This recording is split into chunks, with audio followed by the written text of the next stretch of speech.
bienvenue. Merci. Bonjour à toutes. Merci d'être là. Merci de votre présence. Moi, je me présente, je suis Lydie Lavalot, je suis conseillère professionnelle à la Société Générale sur l'agence du centre-ville qui est entre Cathédrale et Delorme. Et je suis accompagnée par Donc Sandrine Varin, donc moi je suis basée à l'agence Nantes Delorme et je travaille, je suis l'adjointe de la directrice qui est avec nous aujourd'hui. Et moi je suis en charge de tout ce qui est donc la pro et je travaille dans le milieu de la pro depuis au moins une dizaine d'années. Écoutez, on est déjà heureuse d'être parmi vous. On est donc aujourd'hui réunis pour parler de reconversion professionnelle. Alors juste pour la petite parenthèse, il faut savoir que nous aujourd'hui c'est un peu notre mini reconversion puisque c'est notre première conférence. Voilà. Donc, Ça va, on est un petit peu. Voilà, on est en petit comité, donc c'est un peu plus rassurant. Mais voilà, en tout cas, on voulait vous dire qu'on était heureuse déjà d'être parmi vous, d'échanger avec vous. Et puis on était aussi admiratifs parce que on sait que la reconversion professionnelle c'est pas quelque chose de facile, c'est un choix courageux. Il faut se lancer, il faut oser se reconvertir et déjà rien que pour ça on voulait vous saluer moi et Sandrine pour ce pas que vous faites dans votre transition professionnelle et puis aussi personnelle parce que les deux vont de pair. Donc, c'est une nouvelle page qui se tourne dans votre parcours professionnel et puis vous avez besoin de bases solides, vous avez besoin d'être accompagné. On sait que la reconversion professionnelle, ça passe par un talent, par une motivation, mais c'est pas ce qui est, c'est nécessaire, mais il y a besoin aussi à côté d'être accompagné, d'être sécurisé, d'être aidé, d'être régulier et accompagné. Et c'est dans cette optique-là que nous, établissements bancaires, on rentre en jeu, puisque, alors établissement bancaire, souvent on entend financement, prêteur. Alors nous, c'est pas que ça notre métier. On est conseiller, on conseille. Donc, ok, on fait du financement parce que c'est aussi notre travail, mais on est aussi là pour accompagner les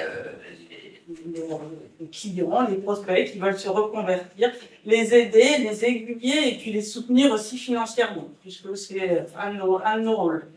Donc, à travers l'échange qu'on va avoir aujourd'hui, on va parler de deux axes qui vont être comment préparer votre transition professionnelle, aussi à titre privé, c'est faire rentrer la sphère personnelle dans cette transition professionnelle. Et puis Sandrine prendra le relais sur le deuxième point, sur l'accompagnement dans le changement de statut professionnel. D'accord ? Alors, préparer financièrement sa transition, ça passe par trois points. D'abord, je vais vous le résumer, en premier lieu, on fait un état des lieux de sa situation personnelle. Après, on se pose sur les besoins de financement. Et puis, en troisième point, le réaménagement de ses dettes. Alors, c'est un petit peu lourd, le terme réaménagement de ses dettes, ça peut faire peur, mais c'est des solutions que nous, banquiers, on propose, et puis j'ai détaillé ça après. Donc, l'état des lieux de sa situation financière. Nous, on va conseiller aux clients de poser sa situation financière. Il faut que ce soit précis pour déjà vous rassurer sur votre transition et la préparation de votre transition. Donc, pour préparer tout ça, c'est trois questions à se poser, c'est pas très compliqué. Il faut se demander et se dire de combien vous avez besoin chaque mois pour vivre avec quand on est sur cette transition financière. Vous avez aussi comme question à prendre en compte vos charges fixes. Alors, ce qu'on appelle par charge fixe, ça va être tout ce qui est logement, énergie, l'école des enfants. Mais on va intégrer aussi dedans, et pour moi c'est primordial de l'intégrer, c'est tout ce qui est loisirs.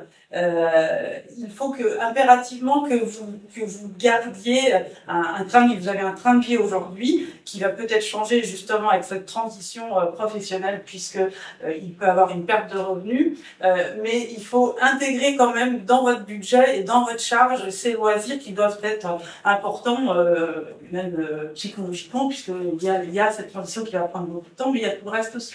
Alors, c'est faire plaisir aussi. Exactement.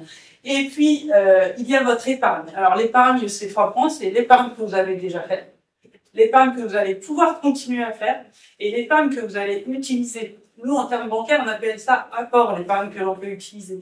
Alors, pour une transition professionnelle, on peut avoir besoin justement de liquidité et on va jamais nous vous conseiller d'utiliser l'entièreté de votre épargne, puisqu'il faut absolument conserver ce qu'on appelle l'épargne de sécurité, terme bancaire, pour les aléas de votre vie perso, privée, etc.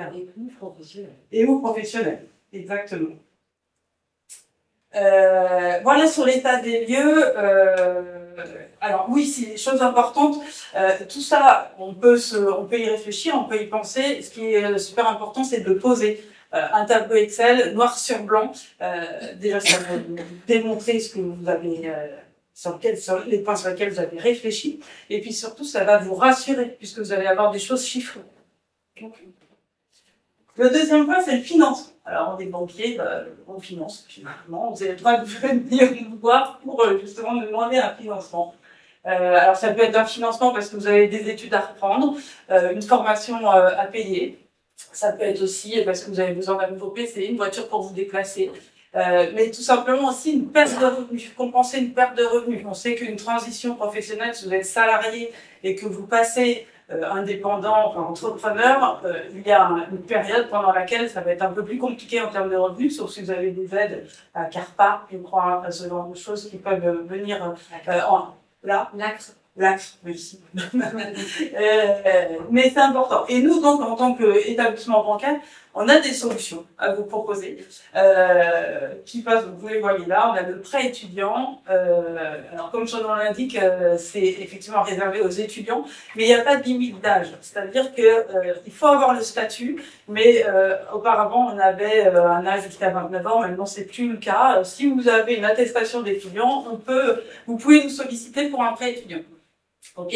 Ça va vous plaire du prêt étudiant, peut-être de rentrer en 3 mots, c'est que vous avez une période de différé sur laquelle, si vous êtes en reconversion professionnelle, vous pouvez être indifféré. Et ça permet peut-être de faire justement cette transition d'activité, vous avez peut-être moins de revenus, et pendant ce temps-là, du fait qu'il y aura un différé, vous ne remboursez que les intérêts. Donc ça peut aussi permettre aussi d'alléger et de ne pas s'endetter avant la création de votre projet professionnel. C'est ça. Le prêt personnel, alors plus vulgairement appelé prêt conso chez nous. 3 points à retenir. Il est modulable, c'est-à-dire que quand il est mis en place, vous avez la possibilité de le modifier en termes de durée. Alors pas de montant, hein, attention. On peut redemander un prêt, mais ce sera un nouveau prêt. Il est modulable, on peut le rembourser de manière partielle ou totale, sans frais. Très important. Et puis il y avait un troisième point sur le prêt perso. Il y a des reports possibles, mais on y reviendra tout à l'heure sur le réaménagement des dettes. Alors, un autre point important, là je parle de conditions sur les prêts, de report, de modularité. Là je parle au nom de la LSG. Surtout renseignez-vous bien auprès de vos établissements bancaires à chacune, pour être certaine que les conditions générales proposées correspondent. Normalement, les prêts personnels, c'est assez souple, justement. Et c'est mieux de le faire avant qu'après. Alors, souvent, quand on parle de financement, vous allez penser que ça vous met une charge en plus, mais quand on est vraiment en reconversion professionnelle, il ne faut pas penser à une charge financière complémentaire, c'est vraiment un investissement sur votre avenir et quelque chose qui va être important. De toute façon, il faut vous lancer. Pour vous lancer, il faut souvent, malheureusement, comme je disais il y a quelques secondes, une formation ou du matériel. Donc, il ne faut pas hésiter, en tout cas, à solliciter. Et ça, c'est en amont de votre projet. Quand vous construisez, en tout cas, la trame de votre projet. Aussi, ah oui, alors l'enveloppe, c'est une enveloppe que l'on étudie avec vous selon vos revenus. On vous met un montant à disposition, utilisable ou non. En tout cas, sachez qu'une fois qu'elle est mise en place, vous n'avez pas obligation de l'utiliser immédiatement. C'est en cas de décalage de trésorerie ou un besoin ponctuel. Vous avez cette réserve et sous 24-48 heures, c'est débloqué sur votre compte. Ah oui, c'est ça que je voulais vous dire par rapport aux prêts étudiants et personnels. C'était le troisième point qui me revient maintenant, c'est que il n'est pas nécessaire d'avoir des justificatifs. C'est-à-dire que une fois que le prêt est validé, vous pouvez utiliser la somme qu'on vous finance pour n'importe quelle utilisation. Hein. Ça peut être un bien, ça peut être corporel ou incorporel. Ok. Voilà. Et le troisième point, réaménager ses dettes. Alors, le réaménagement de ses dettes, eh bien, c'est en fait vous donner du souffle dans votre transition professionnelle. Vous avez peut-être déjà, pour certaines, des prêts en cours. Ça peut être un prêt immobilier sur votre résidence principale. Ça peut être un prêt conso, une voiture ou les études des enfants. Et on peut s'inquiéter de se dire oh là là, je vais avoir en plus une charge complémentaire, je vais avoir une perte de revenus. Comment je vais faire en termes de budget pour gérer tout ça? Eh bien, dans nos conditions générales, Société Générale, je le précise à nouveau, on propose 3 solutions. La modulation des prêts, donc je l'ai un petit peu évoqué il y a quelques minutes, ça permet justement d'aller allonger une durée de prêt, si c'est encore possible dans les conditions, pour limiter les échéances et vous donner un petit peu d'air pendant cette période-là. Le report de crédit, je vais revenir sur le regroupement, mais le report de crédit, lui, c'est, on va vous proposer pendant un certain nombre de mois de stopper l'amortissement de votre financement. Pendant cette période d'arrêt d'amortissement, vous allez régler juste les intérêts et les assurances, ça c'est obligatoire, légal. Et même chose, toujours dans le même but. Et sinon, autrement, le regroupement de vos crédits. Alors, le regroupement de vos crédits, c'est quoi? Vous avez des crédits, par exemple, à la concurrence, vous en avez 1, 2, 3. Nous, on va reprendre l'encours global et puis on va étaler au maximum la dette sur la durée la plus longue possible pour justement aller diminuer au maximum les échéances de votre prêt. Enfin, les échéances de votre prêt et diminuer vos charges du quotidien. Ok? Donc tout ça dans l'optique justement de faire un état des lieux de votre situation et de vous préparer financièrement à cette transition professionnelle. Donc, pour résumer, 3 points: état des lieux de votre situation, faire le point sur les financements dont vous pourriez avoir besoin et refaire le point sur l'aménagement de vos dettes. Alors, j'en ai pas parlé, mais il est important aussi dans tout ça de réfléchir aussi en termes de famille, conjoint, et intégrer le conjoint dans votre préparation, puisque on parlait de perte de revenus. Peut-être que pendant cette période-là, justement, le conjoint, lui, peut pallier à cette perte de revenus. Il faut vraiment avoir une analyse globale de votre foyer familial. Okay. Je vais laisser la parole à Sandrine qui, elle, va échanger sur comment vous accompagner justement dans votre changement de statut pro. Vous étiez salarié, vous passez pro. Il y a vraiment quelques notions à connaître et Sandrine va vous donner tous les éléments nécessaires. Donc forcément, quand qui dit changement de statut, donc dit changement... Pardon. Donc vous pouvez vous passez du salariat à l'indépendance ou la création d'entreprise. Aujourd'hui, si vous étiez salarié, vous aviez quand même une sécurité au niveau de votre employeur. Vous aviez peut-être une mutuelle payée une partie par votre employeur. Vous aviez une prévoyance, une retraite automatique. Forcément, quand on fait un changement de statut, tout ça, ça va être à vous de le construire. Et donc c'est pour ça qu'il est important d'y réfléchir au moment où vous allez dans la création d'entreprise. Parce que, en fait, vous allez voir, c'est des éléments et le jour où on continue, ça s'arrête forcément. Donc, tout ce qui est maladie. Donc, en fait, il y a des dispositifs qui sont mis en place, comme une complémentaire santé professionnelle qui vous garantit justement tout ce qui est frais médicaux, frais d'hospitalisation. Donc, ça vous permet, c'est à vous de la mettre en place. Il existe également de tout ce qui est assurance en cas d'arrêt de travail.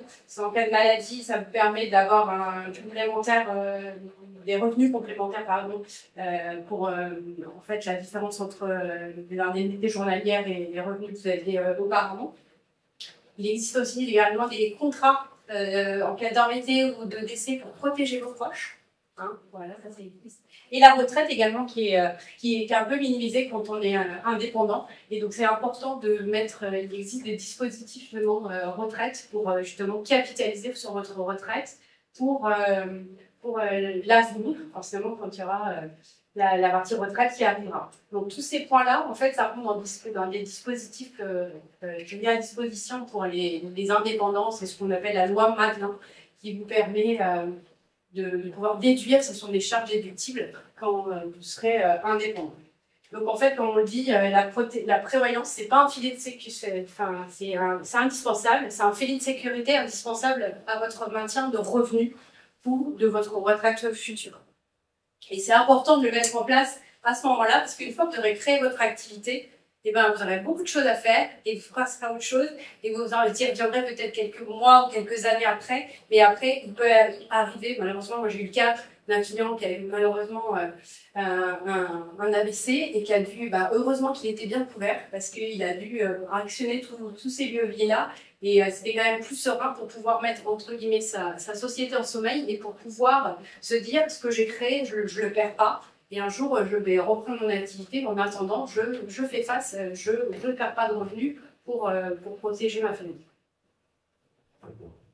Et donc, moi, je vais vous partir également. Donc là, on parle, Lydie, vous avez parlé des financements sur la partie personnelle, l'état des lieux. Il y a aussi tout ce qui est financement pour concrétiser votre projet professionnel. Donc, en fait, il faudra que ce soit adapté à vos besoins. Il y aura peut-être du court terme et du moyen terme. Qu'est-ce qu'on entend par court terme et moyen terme? Court terme, c'est si vous avez des besoins en de création d'activité, vous aurez peut-être besoin d'un découvert professionnel. Et à moyen terme, donc, vous allez peut-être avoir à financer un achat de matériel, un véhicule, un local, la communication. Donc, pour ça, il existe donc différentes solutions. Donc, il y a le prêt personnel classique, où en fait on finance du matériel, où on peut financer le local. Donc voilà, il existe également du crédit bail. Le crédit bail, c'est quand on finance du matériel. Voilà. Et le loyer. Voilà, tout à fait. Vous remboursez un loyer comme vous remboursez un loyer de votre local. Il existe également tout ce qui est microcrédit professionnel pour les petites, les créations. Vous n'avez pas forcément un gros besoin de financement, ça existe, il faut le savoir. Et on est aussi accompagné par différents partenaires ou organismes, comme BPI France, qui peut vous accompagner et qui nous accompagne aussi pour la garantie de vos prêts classiques qu'on pourrait vous donner en niveau professionnel. Il y a France Active ou Nantes Initiative qui peut aussi faire des prêts d'honneur, ça aussi. Et généralement, ils sont assimilés à de l'apport personnel. Comme on le disait tout à l'heure avec Lydie, la partie commune de tout ça, c'est qu'il y aura besoin forcément quand on est en création d'un apport. Donc vous l'avez déterminé avant. Et l'avantage aussi d'avoir des prêts d'honneur, c'est pour ça que c'est important de faire appel à tous les réseaux qui existent dans la création d'entreprise, c'est que les prêts d'honneur peuvent être assimilés à des apports personnels. Donc ça peut aller valoriser votre demande de financement. Et puis forcément, on a tout ce qui est expert comptable, les avocats aussi qui peuvent vous aider dans toutes ces démarches. Ils vont vous aider également à construire votre projet et votre prévisionnel pour justement nous solliciter pour voir vos besoins en matière de financement. Voilà. Donc en fait, pour nous, la banque, le prêt, c'est pas, le financement n'est pas un frein, c'est un levier pour nous en fait. Il faut vraiment que ce soit bien construit dès le départ. Nous, on nous accompagne dans tout ça. Et puis la banque n'attend pas un projet parfait, hein, c'est pas ce qu'on dit aujourd'hui. C'est en fait, il faut que vous pensiez à tout ça, être bien accompagné pour pouvoir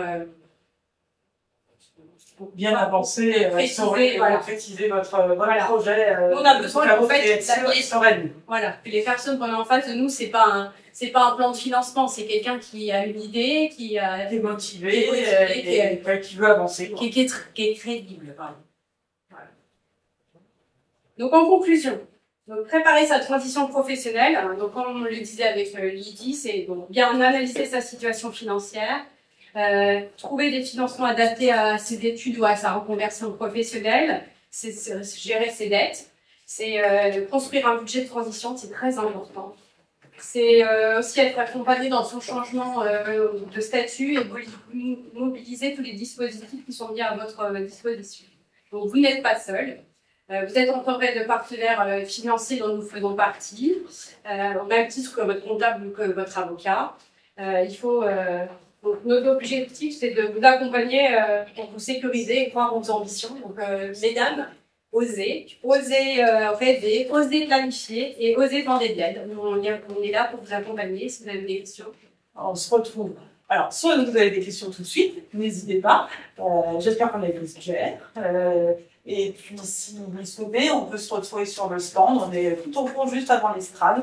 Il ne faut pas hésiter à nous solliciter. Et on peut, si je crois qu'on a encore un petit peu de temps, 5 minutes, merci. N'hésitez pas si vous avez des questions. Dans tous les cas, on reste à votre disposition.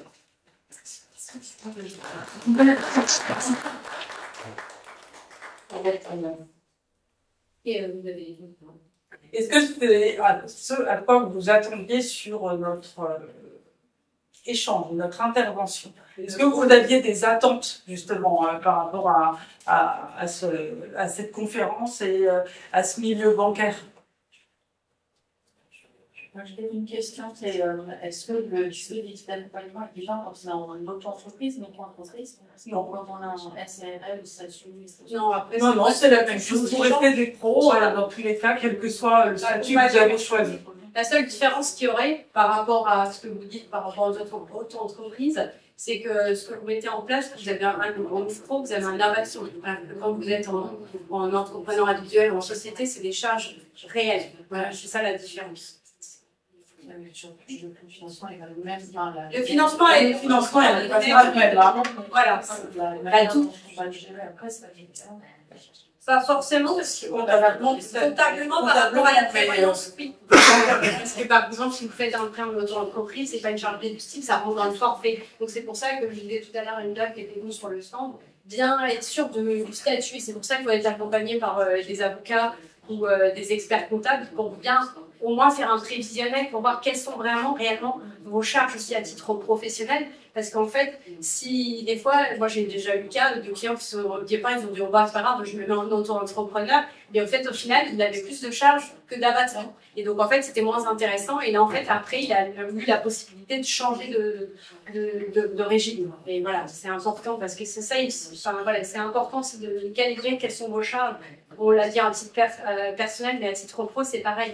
Établir un prévisionnel, c'est là où peut-être des fois ça va vous orienter parce que vous avez peut-être une idée par rapport à un statut. Et en fait, quand vous montez financièrement votre projet, vous vous rendez compte que c'est pas du tout adapté. Une question sur les prêts étudiants. Ouais. Quel type de formation il faut faire pour y accéder? Est-ce que ça peut être des formations de quelques mois? Est-ce que c'est Alors, nous, le grand principe, c'est qu'il faut que vous ayez un statut étudiant, une attestation qui vous indique que vous êtes considéré par l'État comme étudiant. Et à partir de là, on peut faire un montage de prêt étudiant. Ouais, tout à fait, ça c'est vrai. Mais il n'y a pas d'école spécifique. On a pu avoir des partenariats, mais avec certaines écoles de toutes sortes de secteurs. Mais aujourd'hui, non, c'est vraiment ce statut étudiant, cette attestation d'étudiant qui fait qu'on va pouvoir vous suivre en partant sur ce type de financement. Après, ça va avoir peut-être aussi avec la gestion de formation. Ouais, savoir quel statut vous avez. Voilà, si c'est de la formation professionnelle, je pense que formation professionnelle, on n'a pas de statut d'étudiant, mais c'est ça qu'il faut vous faire préciser. Ok. Voilà. Moi, par exemple, je fais une organisation, dans un projet d'être à mon compte. Ouais. Ça fait plus en accéléré. Après, c'est peut-être plutôt sur la partie financement professionnel que voilà. Donc après, tout dépend. Vous avez déjà créé votre statut, non pas encore. Et vous avez déjà réfléchi à ce que vous aviez comme besoin financier ou... Oui, c'est plutôt un service, donc c'est pas d'accord. des produits. C'est plus un véhicule, des ordinateurs. Ouais, donc ça, il faut. En fait, c'est du financement professionnel. Dans la deuxième partie, c'est du financement professionnel. Donc, le véhicule, l'ordinateur, ça rentre dans le financement classique. Et puis, après, ce qu'il faut, c'est peut-être être déjà accompagné par un expert comptable pour avoir fait un prévisionnel par rapport à votre activité ou pas. Non, et justement, je me disais d'habitude, les cabinets comptables, c'est plus adapté pour les grosses structures, pour des parce que mon compagnon est en libéral, et c'était indécent et puis Ouais, je comprends, ouais. Après, là, c'est dans le conseil, je sais qu'il y a un stand justement qui accompagne la création, comme ça, ils peuvent vous aider dans la création. Et puis après, nous, on va échanger sur les stands, parce que le métier nous dit ça. On peut échanger sur le stand pour vous dire, voilà, qu'est-ce qu'on a besoin. On peut se rencontrer sur un rendez-vous pour en discuter et pour voir avec vous. C'est comment vous accompagner, vous aider Voilà. sur le montage. Sur le montage, voilà, c'est ce que vous avez besoin et de vous orienter. C'est aussi notre quotidien. Merci mesdames. Merci. Merci beaucoup. Merci.